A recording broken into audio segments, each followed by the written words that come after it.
Hi there, my name is Caitlin Bandy and this is my channel BandysBooks. Today I am here with the In and Out book tag, which I recently saw on Greg's channel at Another Bibliophile Reads. If you don't already follow him, you should check him out. This tag was originally created by Rick McDonald. I will be linking the original video and channel down below, so also go check that out. So this is a really nice, easy tag, which is what I'm really needing today. Unfortunately, I got sick over the weekend and I'm not feeling that great. Hence the pajamas at 11 in the afternoon or 11 in the morning and the mint tea over here. So forgive me if I'm sounding a little bit congested or I'm a little lower energy than normal. I'm just, like I said, it's taking a lot of the energy that I have to get up and record a video, but I am trying to be more consistent, so I did want to get this done. This video this tag is basically a list of tropes or like bookish pet peeves, and you say if you're in or you're out.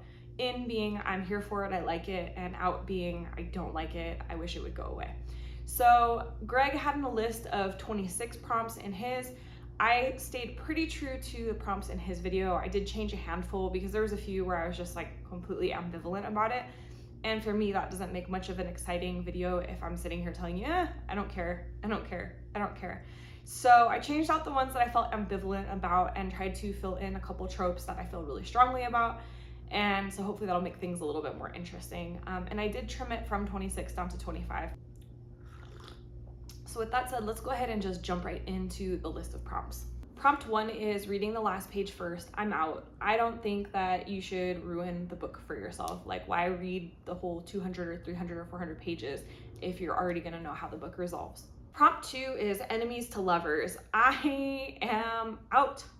I do not like the enemies to lovers trope. I've seen it done well in a couple instances, and on a rare occasion I can enjoy it. But honestly, like, I hate enemies to lovers because I feel like people typically use it to write borderline abusive relationships and then glamorize and romanticize them. I have seen this so many times. Like, the most recent that I can think of is The Cruel Prince. The main character is such a jerk. He is like, he is abusive to the main female character. And even when you find out his tragic backstory and why, supposedly this all justifies his shitty behavior, like, at the end of the day, he's still an abusive jerk. Even though him and main female character have kind of come to terms with each other. Like, prompt 3 is dream sequences. So I am in for dream sequences, but with a caveat. I don't mind them if they're done well. I think they can be interesting. I hate when an author spends an entire book doing something and then throws in a dream sequence at the end. Like, oh, it was all a dream. Like, why did we just spend this whole book for that? But I have seen dream sequences that are done well, like more midway through the book or as a part of the plot where somebody's having like visions or things like that. I think that can be done well. So dream sequences, I'm in tentatively. Prompt 4, love triangles. Throw it out. I am out. I am so sick of love triangles. But like, the Hunger Games established that love triangles can be really successful and impactful.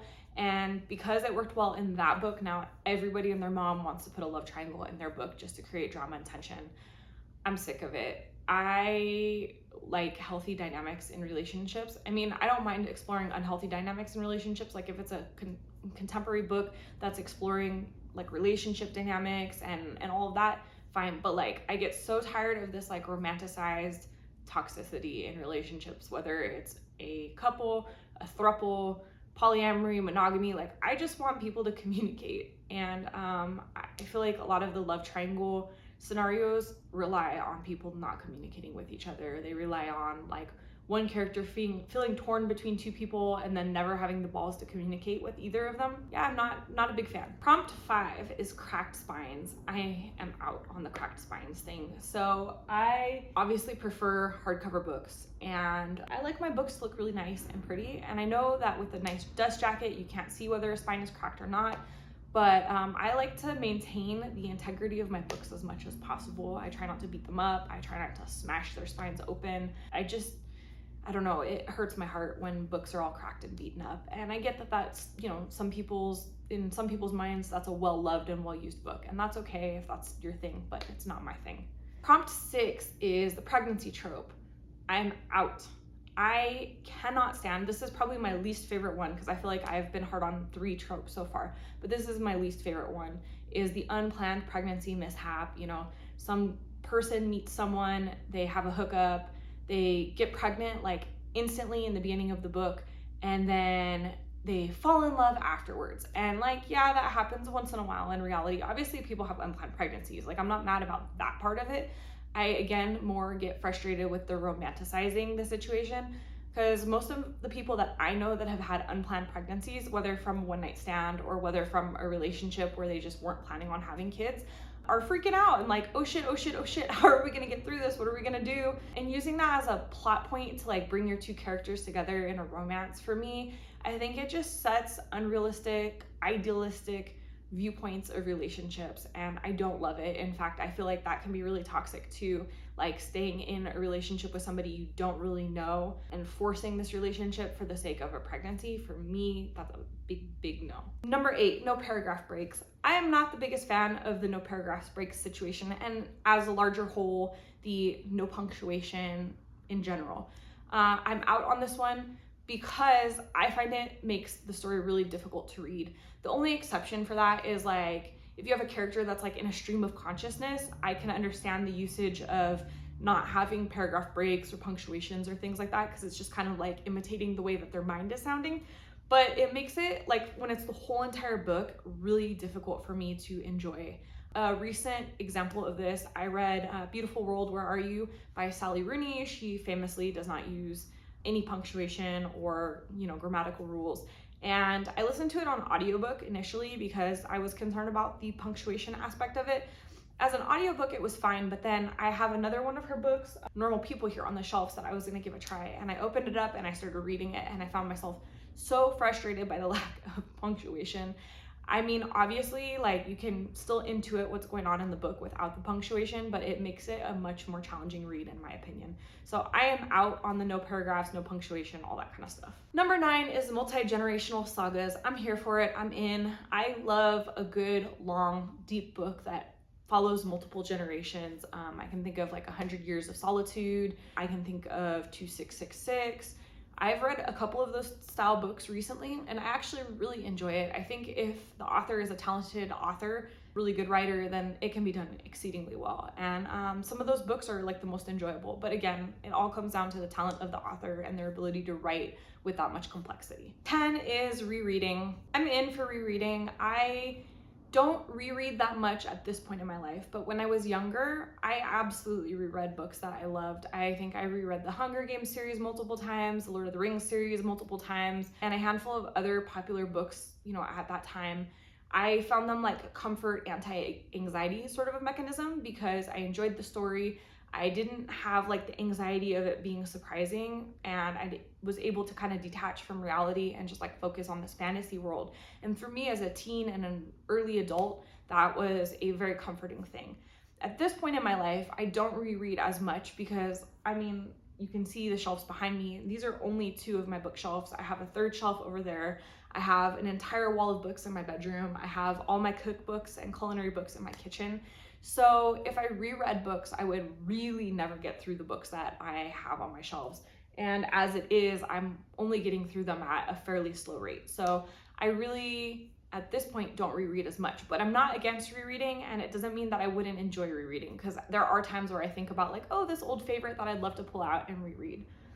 So I'm in for the rereading thing. 11 is artificial intelligence. I'm in for artificial intelligence. I'm on a sci-fi kick this year. I always thought that I wasn't that into science fiction, and then last year I revisited Clara and the Sun by Kazuo Ishiguro, and it kind of inspired me to reevaluate that genre. And since then, I've read a handful of Blake Crouch books, a handful of Andy Weir books, a lot of N.K. Jemisin. I've been just kind of delving back into sci-fi and really realizing that I actually do quite like it.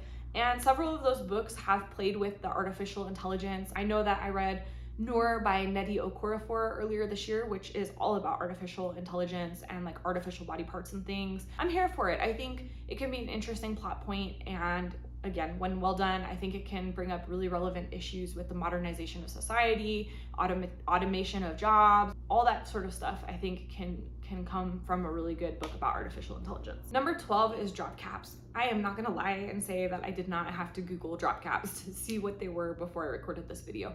So drop caps, if you're like me and you were not aware that this is what they're called, is when you have a chapter that starts with a really big letter that's like really decorative. So not just the capitalization at the beginning of a paragraph, but like when you have like a really fancy, like usually they'll put it in a square and there's all these designs around it, and then the first letter usually takes up multiple lines. So for me, I don't mind that. I mean, if it goes with the aesthetic of the book, cool. Like I would be annoyed if they did that on every single paragraph, but usually I think I've only seen that at the beginning of chapters, and so it doesn't really bother me. I'm in for it. 13 is happy endings. I'm in. I know that Greg said in his video that he does not like happy endings, and that generally he feels like authors have to contrive their storyline to get to a happy ending. I don't necessarily agree with that. I think that I've read plenty of books that had happy endings that I didn't feel were contrived. Not everything has to end in pain and sorrow and agony. I definitely do have a preference for darker, sadder, more emotionally impactful books, but sometimes happy endings actually can have a really good emotional impact. I think sometimes when characters have been through so much throughout a book, a happy ending can feel really impactful. Okay, so 14, plot points that only converge at the end. I'm tentatively in for it. So I have seen this done really well and have seen this done really badly, but generally if it's well done, I like it. So I'm in for it. 15 is detailed magic systems. I am enthusiastically in for detailed magic systems.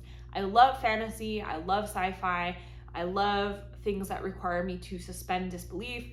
I get enough of real life in the nonfiction reading I do, in reading the news, in living and existing. So for me, books with complex magical systems, things that are out of the normal, the paranormal, all that kind of stuff, I love it. I'm here for it. It gives me a mental break. And when there's a really detailed magical system for me to like dig into and really like immerse myself in, it makes me very happy. 16 is the misunderstood bad boy. Okay, so I'm out, and I'm out hard. I think I kind of touched on this at other points in this video, but I hate this trope specifically because I feel like authors use it to excuse really crappy behavior, typically in men. So I have seen the bad boy trope done well. Obviously, there's times where somebody is like a morally great person, or they're like an abuse survivor, or there's a reason that they're behaving maybe in negative ways that, you know, could be realistic, could be interesting. But I feel like lately there's this whole spate of books where this bad boy isn't like, oh, he has a little bit of damage and he's working on himself. No, he's an asshole, he's abusive, he's a terrible person, and you're using this like poor me scenario to give him an excuse to be this asshole. So like, I don't want to get too riled up and too deep into this, and I may actually do a video about this like further on, but I feel like trauma is not an excuse for people to be an asshole. Abuse is not an excuse for someone to be an asshole. None of those things excuse abusing someone else. You can go through trauma, you can go through a terrible childhood, you can go through war, you can go through many, many traumatic things, and you can be damaged by those things. Of course, I'm not saying that, you know, you should just like suck it up buttercup or anything like that. What I am saying is that your own trauma is not an excuse for you to traumatize others. And I feel like that's what this particular trope has turned into is, oh, I have trauma, so now I'm gonna traumatize everyone else around me. That shit's not okay. Cut that shit out. I'm out for it.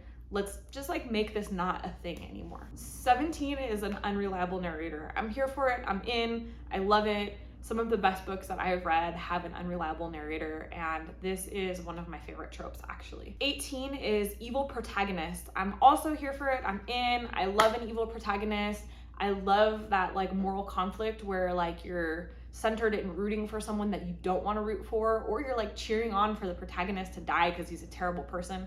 I'm here for it. I love that conflict between like the main person in the story and like my own personal feelings about them. 19 is the chosen one. So I do really enjoy this trope. I think it can be really interesting when you have a character who's like the chosen one, who's gonna save, you know, humanity, society, whatever. However, I also feel like it's one of these ones that's starting to get overdone. I feel like it's a pretty typical trope in fantasy now, and young adult especially. And I'm just worried that it's gonna go the way of like love triangles, where suddenly it's in every single book and it loses its interestingness because it's so overdone. So for now, I'm in, but that could change later. 20 is when the protagonist dies. I'm in. I love a tragic protagonist death in my stories. I think it's super interesting. I know that, like, for example, Game of Thrones, potential spoilers if somehow you've avoided Game of Thrones at all this time, but like the death of Ned in Game of Thrones, you know, we kind of, in that beginning of that story, focus in on him as a main character, and then in the first book, all of a sudden he gets killed off.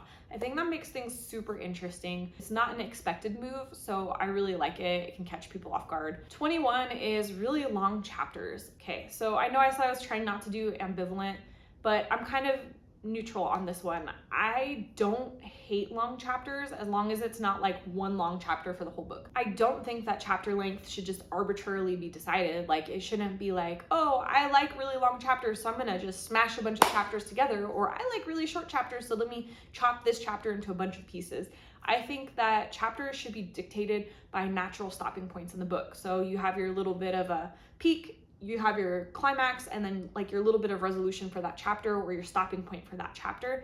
I think that's what makes the most sense. I really don't like when chapters feel arbitrary. So the length matters less and more like logical stopping points matter more. Number 22 is deckled edges. So that is the edges that look kind of like frayed or are different lengths to kind of give more texture to the outside of the book. I do not mind it at all. I'm in for it. I think it looks interesting. I also like sprayed edges. Like, I'm all about the decorative elements in books. I think that they can look really cool and really pretty. The only instance where I don't really love it is like if they're not pretty looking, I guess. To me, that's like a very aesthetic thing. So if you're doing something that's super aesthetic with your book, like, it should look nice, right? Number 23 is dust jackets. As you can see on the shelves behind me, I am a fan of dust jackets. I do keep my dust jackets on my books. A, because it helps protect the books from damage, and B, because they're so pretty. Look how like bright and colorful my shelves are because of these beautiful dust jackets. Somebody went through the effort to illustrate them and make them look nice, so I'm sure shit gonna appreciate them. 24 is dog-eared pages. I hate it, I hate it, I hate it, I'm out. I think there's only one physical thing in books that I hate more than dog-eared pages, and that's probably stickers on the covers. But that's a whole nother rant for a whole nother day. Dog-eared pages for me just drive me insane, and my heart breaks a little bit inside when I accidentally bend a page. I like my books to stay in the best condition possible. I do buy used books, and like even when I'm buying used books, I try my best to look for books that are in good condition, that haven't had a lot of dog earing, because I just don't like it. I like my books to look nice and pretty, and especially the ones that I want to keep on my shelf like long term, I want them to look really good. And so for me, bending all the pages and like messing the book up, it just breaks something a little bit inside of me. And finally, number 25, chapter titles instead of numbers. I'm in. I enjoy quirky chapter titles. I think it's really fun when authors get particularly creative about their chapter titles. I actually typically see like a chapter title and a number, or like just the chapter title on the actual chapter, but then the index, it'll show like the number of chapters. So for me, it kind of is okay either way, but I do enjoy seeing these fun chapter titles. That is the entire tag, 25 prompts. You can consider yourself tagged if you're watching this video, and feel free to change up a few of the prompts as I did. You know, if something, like I said, you feel super ambivalent about something, switch it out for something else. That's the beauty of these kind of things. Other than that, if you like this video, hit the thumbs up and let me know in the comments down below what your biggest bookish pet peeve is. The one thing that drives you crazy. Like, if you could snap your fingers and get rid of this one thing, what would it be? And if you're not already subscribed to my channel, hit the subscribe button down below so you never miss a video. Aside from that, I'm Caitlin Bandy. This is my channel, BandysBooks. Thank you so much for joining. We'll see you in the next one. Bye.